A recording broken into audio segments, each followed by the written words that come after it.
നിങ്ങളുടെ സ്വപ്നവും എൻ്റെ ധൈര്യവും തകർന്നിരിക്കുന്നു. ഗുസ്തി ജയിച്ചു, ഞാൻ തോറ്റു എന്നുള്ളൊരു ദുഃഖകരമായ വാചകവുമായി വിനീഷ് ഫോഗറ്റ്, നമ്മളുടെ ഇന്ത്യൻ ഗുസ്തി താരം അല്ലെങ്കിൽ വനിതാ വിഭാഗം ഗുസ്തി താരം, നമ്മൾക്കെല്ലാവർക്കും പരിചയമുള്ള ഒരു വ്യക്തിയുമായിരിക്കാം, വിരമിക്കുമ്പോൾ ഓരോ ഇന്ത്യക്കാരായ നമ്മൾക്കും മറക്കാത്ത ഒരു കഥകൾ അല്ലെങ്കിൽ ഒരു അനുഭവം വിനീഷ് ഫോഗറ്റിനെ പറ്റി പറയാനുണ്ടാവും എന്നുള്ളതാണ്.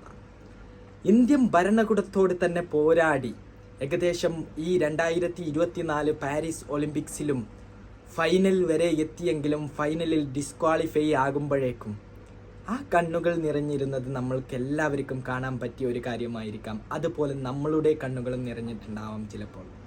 അവർ പറഞ്ഞ ഒരു വാക്കുണ്ട്, ഒരു പെണ്ണിൻ്റെ കരിയർ നഷ്ടപ്പെട്ടാലും 1000 പെൺകുട്ടികൾക്ക് ഇതൊരു പക്ഷേ ഉപകാരപ്പെട്ടേക്കാം എന്നുള്ളത്. നമ്മളുടെ രാജ്യത്തെ